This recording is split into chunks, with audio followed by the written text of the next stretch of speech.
By మీరు ఎన్ని చేసినా కూడా ఆ జేడీ కేస్‌ని ఇన్వెస్టిగేషన్ చేస్తూనే ఉంది. నేను దొరికిపోయేలా ఉన్నాను అని ఆది అంటే, అవునని మినిస్టర్ టెన్షన్ పడుతూ ఉంటారు. ఎందుకు మినిస్టర్ నువ్వు అలా టెన్షన్ పడుతున్నావు? ఆదిత్యనే పద్మని రేప్ చేసి చంపేశాడని ఆ జేడీకి ఎప్పుడో తెలుసు. కానీ సాక్ష్యాలు లేకుండా నేను అడుగడుగునా ఆ జేడీకి అడ్డుపడుతున్నాను కదా! ఇప్పుడు కూడా గణపతిని స్టేషన్‌కి తీసుకువెళ్ళకుండా స్టేషన్‌లోనే చంపేయబోతున్నా అని ప్లాన్ మొత్తం చెప్తారు. ఇప్పుడు బస్తీ వాళ్ళు స్టేషన్ దగ్గరికి వెళ్లి గొడవ చేస్తారు. వాళ్ళలో మన వాళ్ళు కలిసిపోయి రామస్వామి గణపతిని చంపేస్తాడు. వాడికి 2 ఏండ్లు జైలు శిక్ష పడుతుందని అబద్ధం చెప్పి ఈ కేసుని ఒప్పుకునేలా చేశాను. ఇప్పుడు వాడికి నిజం తెలిసిందే అనుకో, వాడు నోరు విప్పి నిజాలన్నీ బయట పెట్టేస్తాడు. అందుకే వాడు కోర్టుకు వెళ్లకుండానే చంపేశామనుకో, ఈ కేసు మొత్తం కూడా క్లోజ్ అయిపోతుంది. ఇక వాడిని ఎందుకు నేను అక్కడికి పంపించానంటావా? నీ పై నుండి మీడియాకి మొత్తం డైవర్ట్ అయిపోవాలి కదా! అందుకే నేను ఇలా చేశాను అని మీనన్ చెప్పడంతో ఇప్పుడు నాకు సంతోషంగా ఉంది. నా కొడుకు ఇంకా సేఫ్ అంటూ మినిస్టర్ మందు కొడుతూ ఉంటాడు. ధాత్రి, కేదార్, సింధు వాళ్ళు కారులో బయలుదేరి వస్తూ ఉంటారు. గణపతిని స్టేషన్‌కి తీసుకువెళ్ళక ముందే ఎందుకు ఈ కేసుని తనపై వేసుకున్నాడో నిజం చెప్పించగలిగితే మనం గణపతిని కాపాడేయొచ్చు. ఏదో ఒకటి చేయాలి అని ధాత్రి చెప్తుంది.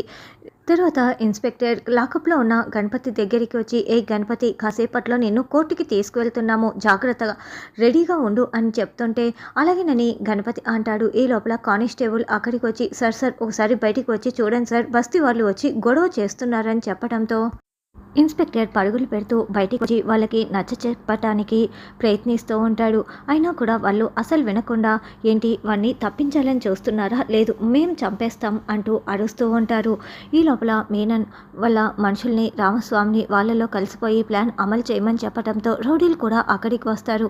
వెంటనే ఇన్స్‌పెక్టర్ ధాత్రికి ఫోన్ చేసి ఇక్కడ విషయం మొత్తం వివరించడంతో, "మేము వచ్చే వరకు కూడా గణపతిని జాగ్రత్తగా చూసుకోండి. 5 మినిట్స్‌లో అక్కడ ఉంటాం" అని ఫోన్ పెట్టేసి, ఇదంతా మీనన్ ప్లాన్ అయి ఉంటుంది అని బయలుదేరి వస్తూ ఉంటారు.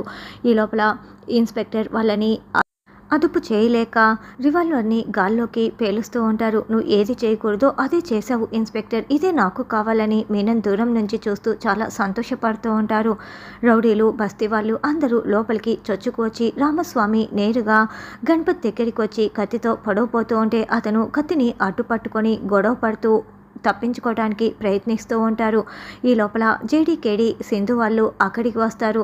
బయట ఉన్న జనాలందరినీ కూడా లాఠీలతో కుమ్మి పడేసి వాళ్ళందరినీ అరెస్ట్ చేయమని చెప్తుంది. లోపలికి రాగానే రామస్వామి అక్కడ గణపతిని కత్తితో మళ్ళీ పొడవబోతూ ఉంటే జేడీ, కేడీ కాపాడేస్తారు. రామస్వామిని అందరినీ కూడా కుమ్మి పడేస్తారు. రౌడీలు పారిపోయి మీనన్ దగ్గరికి వెళ్ళగానే, "ఏంటి జేడీ వచ్చేసిందా? సరే ఆ గణపతిని చంపేసే వచ్చారు కదా" అని మీనన్ అడగటంతో, "లేదు బాయ్, ఆ గణపతిని ఆ జేడీ కాపాడింది" అని రామస్వామి చెప్తారు. "ఇంకేంటి చూస్తారు, రండి పోదాం" అని మీనన్ అరుస్తూ ఉంటాడు. "చూడు గణపతి, నీతో ఆ మినిస్టరే ఇదంతా చేయిస్తున్నాడు. నిజం చెప్పు. ఆ బస్తీ వాళ్ళు నీకు శిక్ష పడదన్న భయంతో వస్తే నిన్ను లొంగిపోమని చెప్పిన వాళ్ళు నిన్ను చంపటానికి వచ్చారు" అని ధాత్రి, కేదార్ ఎంత బతిమలాడుతున్నా కూడా, "లేదు మేడం, నేనే పద్మని రేప్ చేసి చంపేశాను. నేను చెప్పాను కదా, ఇక నేనేం మాట్లాడలేను" అని గణపతి చేతులెత్తేస్తాడు. ఏంటి ఇంత అడుగుతున్నా కూడా వీడు నోరు విప్పటం లేదు" అని ధాత్రి మండిపడుతూ ఉంటుంది.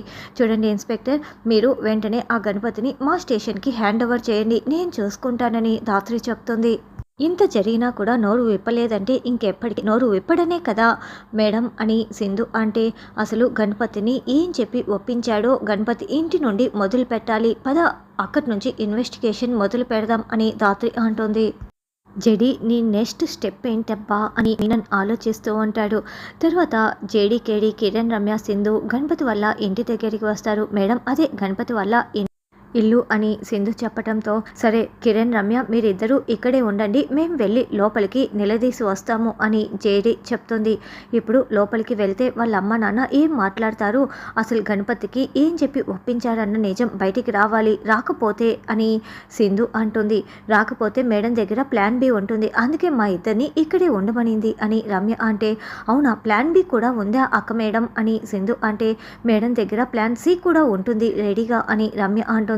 "అయితే ఏబిసి అన్నీ నాకు చెప్పేయండి. ఏది బాగుంటే అందులో నేను పార్టిసిపేట్ చేస్తాను" అని సింధు అంటుంది. "ఇది స్పోర్ట్స్ కాదమ్మా, నీకు ఇష్టం వచ్చిన దాంట్లో పార్టిసిపేట్ చేయడానికి ఎవరు ఏది ఇచ్చగలరో నాకు తెలుసు. కాబట్టి కిరణ్, రమ్యని ఇక్కడే ఉండమని చెప్పాను. నువ్వు నాతో పాటు రా" అని ధాత్రి చెప్తుంది.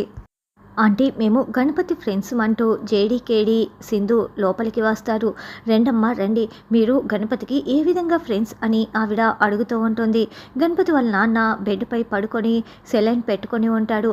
అంకుల్కి ఏమైంది అని జేడీ అడగటంతో, అంటే గణపతి మీకు ఫ్రెండ్ అని చెప్తున్నాడు, మరి ఈయనకి ఏమైందో మీకు తెలీదా అని ఆవిడ అడగటంతో, అంటే హెల్త్ బాగోలేదని మాత్రమే చెప్పాడు, ఏమైందో వివరం చెప్పలేదు అని ధాత్రి అంటుంది.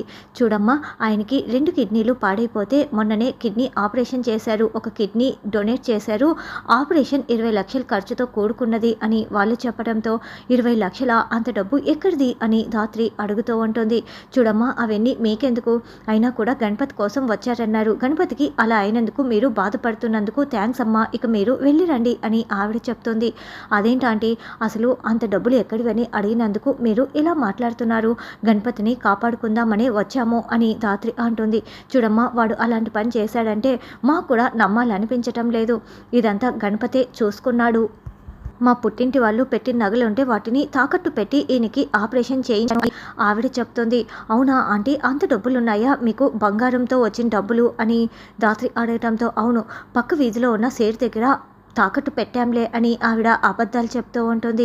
అయినా కూడా ఆంటీ ఇప్పుడు గణపతిని కాపాడుకుందామంటే మీరు ఎందుకు రావటం లేదు అని ధాత్రి అంటే, అలాంటి వాడికి శిక్ష పడాలమ్మా, అయినా ఆడపిల్లల జోలికి వెళ్ళిన వాడు శిక్ష పడి అనుభవించి తీరాల్సిందే అని ఆవిడ అంటే, మాకు తెలిసి గణపతి చాలా మంచివాడు, అలాంటి పని చెయ్యడు కదా అని ధాత్రి అంటుంది. అవన్నీ మాకు అనవసరం, వాడు చేశాడని అందరూ చెప్తున్నారు కదా, వాడికి శిక్ష పడాల్సిందే అని ఆవిడ అంటుంది.